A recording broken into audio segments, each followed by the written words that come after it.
If you love scary stories, you're in the right place. My wife, Cheryl, and I have been together for 10 years, and we got married 2 years ago. We bought a house together not even a month ago, and things couldn't have started on a worse note.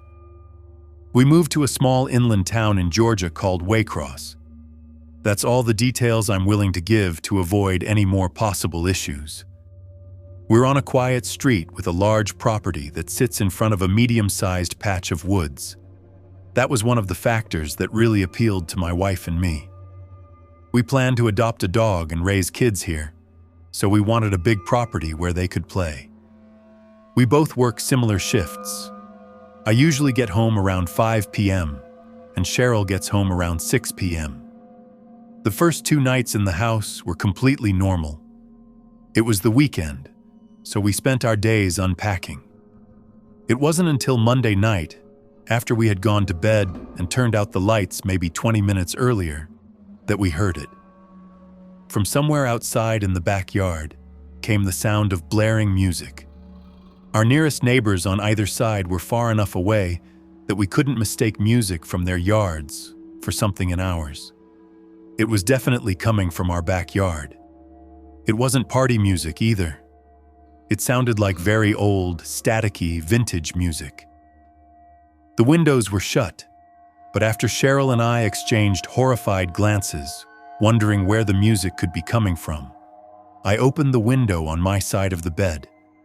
The sound became much clearer.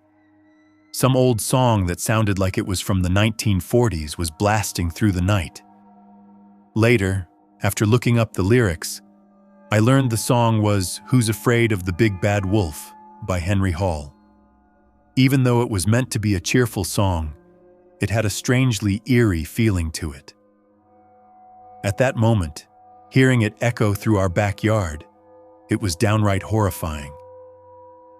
We were still learning the layout of the house, but I figured there had to be a switch for the backyard lights somewhere downstairs.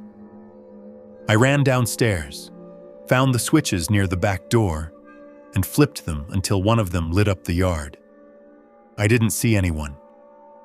I opened the back door. The music was louder now, of course, but as I stepped onto the grass, I realized it wasn't coming from the backyard. It was coming from the woods. The song continued playing as I stood there staring into the darkness. When it ended, silence returned. It seemed like someone was pulling some kind of stupid housewarming prank, but it wasn't appreciated. I went back upstairs and told Cheryl it was probably just some local kids trying to scare the new people in town. Even as I said it, I realized how ridiculous it sounded. Why would anyone do that? The next night, it happened again. Only a few minutes after we turned out the lights, music started blasting from outside. This time, it was much louder. The song was "Tiptoe Through the Tulips." Cheryl and I looked at each other in genuine disgust and concern. We had hoped the first incident was a one-time thing. Clearly it wasn't. I looked out the window and noticed something sitting on the grass. It wasn't a person, but there was definitely something there. I told Cheryl I was going outside to check it out. She immediately suggested calling the police. "Yeah, we will in a second," I replied. At the time, I had this mindset that I needed to establish that I was the man of the house, not just for my wife, but for whoever thought they could mess with us because we were the new people on the block. When I reached the object, I realized it was much smaller than I'd thought. The creepy song was coming from it. It was an old radio. I turned it off and looked up toward the bedroom window where Cheryl was watching. Holding it up, I yelled that someone had left it there to scare us. What happened next was not something I expected. Cheryl suddenly started screaming my name. "Run! Run inside!" She kept screaming it. I yelled back, "Why?"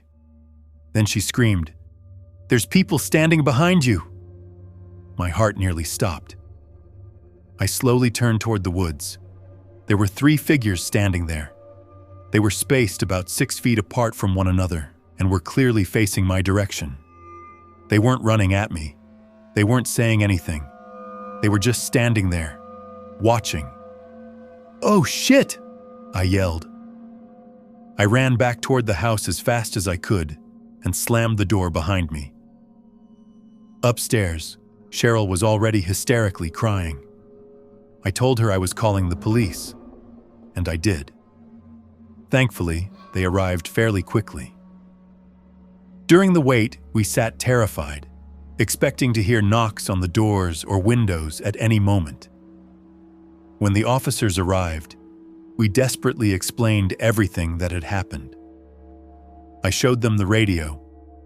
I even asked if they could take it with them as evidence for fingerprints, and explained that I had only touched the handle on top. They agreed to take it. The officers then spent several minutes checking the edge of the woods with their flashlights. I think it was mostly meant as a deterrent, to let whoever had been standing out there know that the police were now involved. When the officers finally left, however, we immediately felt vulnerable again, scared, alone. But thank God the people never returned. At least not yet. This all happened only a few weeks ago. God forbid they come back. If they do, I'll do everything I can to get it on video.